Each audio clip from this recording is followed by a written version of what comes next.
sia da prendere in considerazione soltanto una, e questa è una mia considerazione. Quando un udinese, che non può essere considerato al Milan o l'Inter, concede 3 big di Natale, Isla e Domizzi, è chiaro che è a rischio sconfitta. Detto questo, questa è una considerazione, non una domanda. Detto questo, domani i 3 dovrebbero rientrare. Si potrà rivedere la vera udinese, cioè più sicura, più squadra? No, non sono d'accordo sulla prima parte della cosa, perché l'Udinese ha fatto bene da 15 mesi in qualsiasi situazione. È chiaro che ci sono dei giocatori determinanti, e tanto per parlare di uno dei determinanti o di quello più determinante, Totò, in questo momento io non ce l'ho per domani, quindi secondo la tua teoria potremmo già stare a casa. E invece non ho detto questo, io non ho detto che avete giocato male, ho detto no, che non neanche io ho detto che senza 3 big contemporaneamente, quando una squadra è senza 3 big contemporaneamente, lo so che non lo pensi, non lo pensi, posso parlare io. Lo so che non lo pensi. Posso parlare io, sono un po' stanco, posso parlare allora rispondi alla domanda, Ho risposto alla domanda, non c'è, l'Udinese è riuscita a far bene da quando io sono qui, in molte circostanze, non sempre con la stessa formazione. Ci sono dei giocatori che sono determinanti nella nostra squadra, uno di questi è Totò, indubbiamente, però al momento non ce l'ho neanche domani, perché oggi non si è allenato. Punto. Ho risposto o no? Sì, fin qui sì, ma hai aggiunto prima, secondo la tua teoria domani perdiamo. Io non ho detto che la squadra senza, a parte 1, 3 ho detto, senza un giocatore la squadra è votata alla sconfitta. Okay. Questo io non ho condiviso la tua aggiunta finale in base alla tua teoria. Ma è sempre lo stesso problema alla gamba? Sì, è quel problema che si trascina da una settimana. Però è convocato di Natale. Guarda, io sono venuto via dall'allenamento in questo momento e in questo momento non so se posso convocarlo o se sia indisponibile, non te lo posso dire, non lo posso dire. Ma ieri sembrava stare bene in allenamento. Eppure questo problemino c'era, perché sennò sarebbe stato convocato per Napoli e invece non siamo ancora alla risoluzione.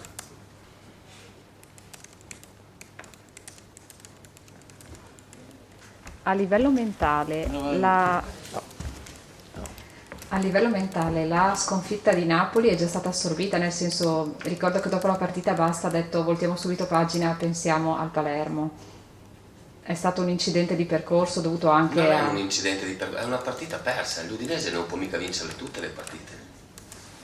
Cioè non è un incidente, l'Udinese è una squadra che può perdere.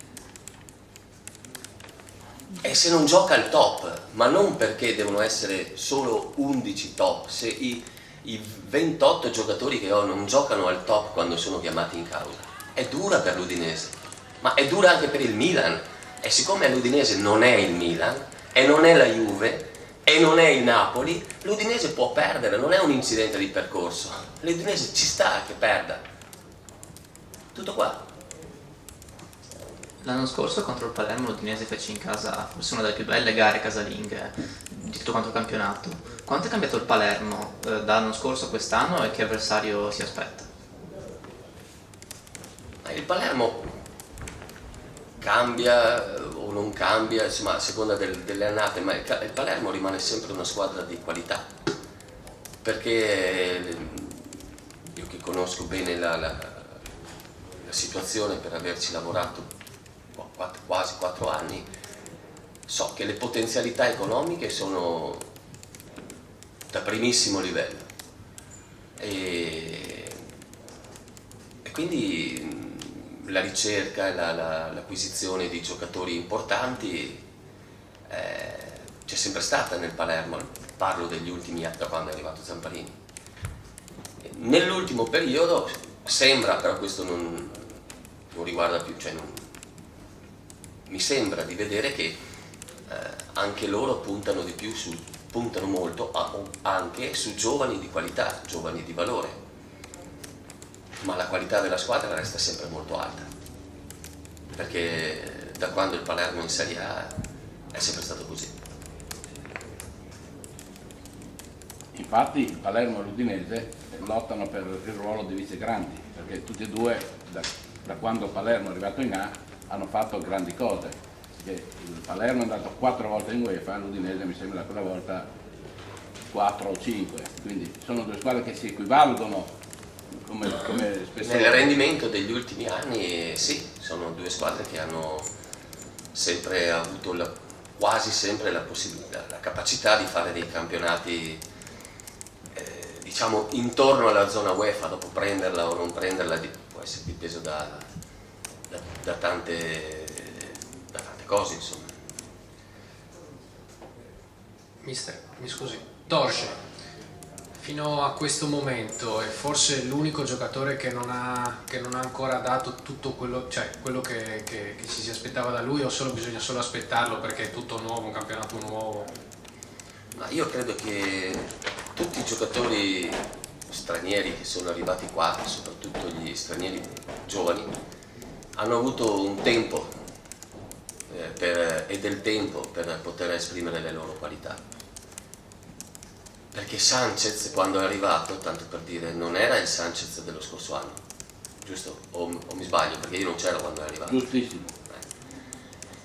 E allora bisogna dare a questi ragazzi la possibilità anche di sbagliare, di crescere, di maturare. Se ci aspettiamo che nel giro di 2 mesi abbiamo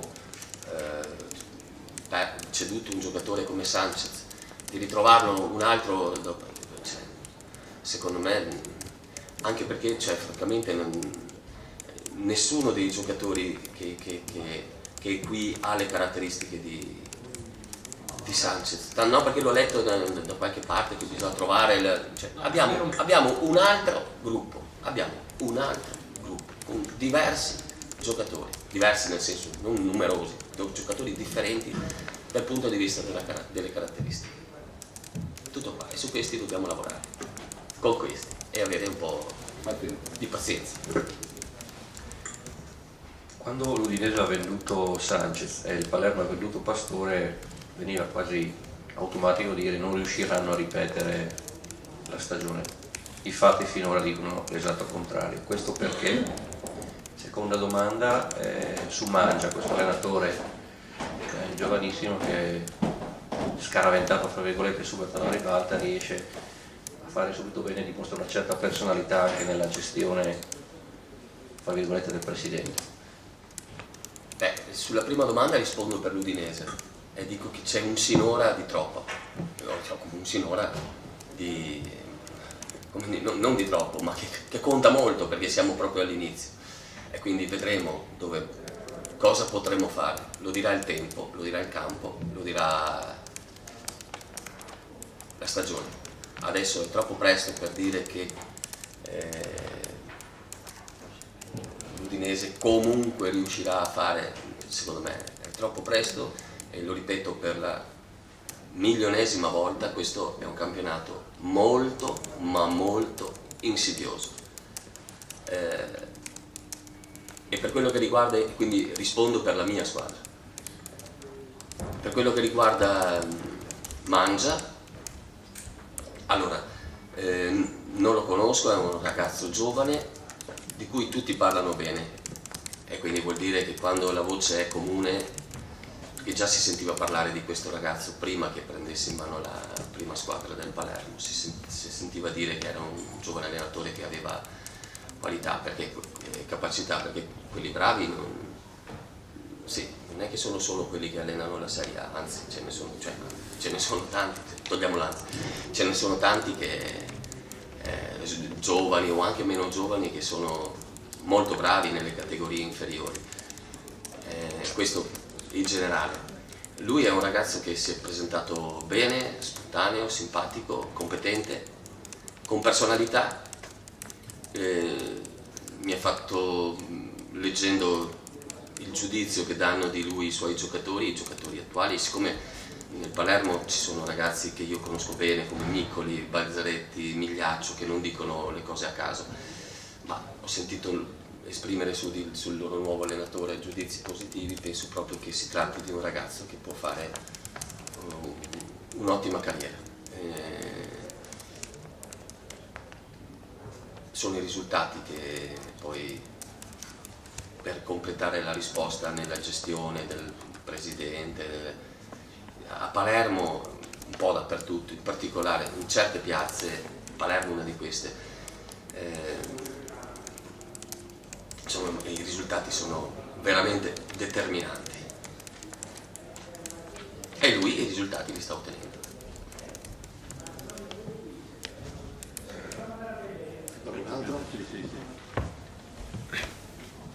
Non vuole essere una critica a te, per l'amore di Dio, ma forse non hai, dopo bisogna anche capire qual è la tua rosa, Floro era infortunato, Barreto è ancora ai box, tante cose, ma per un atleta giovane come Torge, che viene dai Balcani, che è venuto in condizioni atletiche carenti, o comunque non come tu speravi, non credi che sia andato in confusione mentale? Perché lui si rende conto, io non voglio giudicarlo male perché sono d'accordo con te, bisogna dargli il tempo di crescere, ma non pensi sia andato un po' in confusione mentale perché si rende conto di giocare male?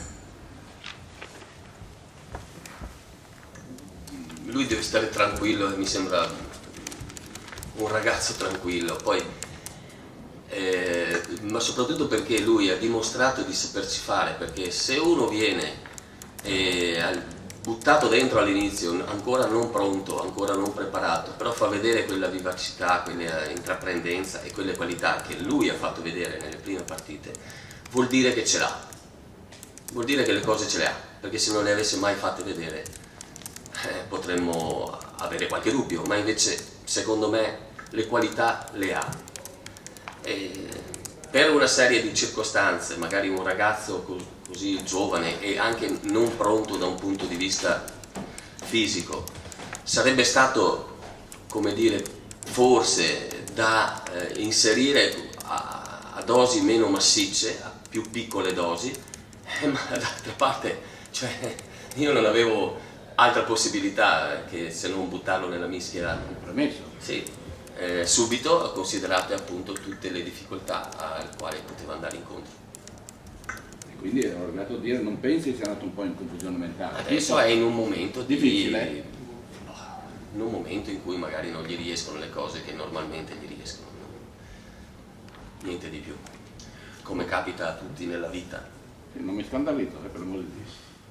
Un'ultima cosa sul Palermo, tatticamente che è cambiato rispetto all'anno scorso, perché alla fine il trequartista c'è sempre, le due punte anche, quindi non mi sembra, magari possono giocare con due trequartisti e una punta, ma Sì, dal punto di vista tattico non mi sembra che sia cambiato. Hanno più soluzioni, sì, infatti anche proprio nella partita di mercoledì di giovedì ne hanno adottata più di una e credo che hanno un organico che consente all'allenatore insomma di poter avere più scelte anche dal punto di vista del sistema. Va bene? Bene. Grazie, ciao a tutti.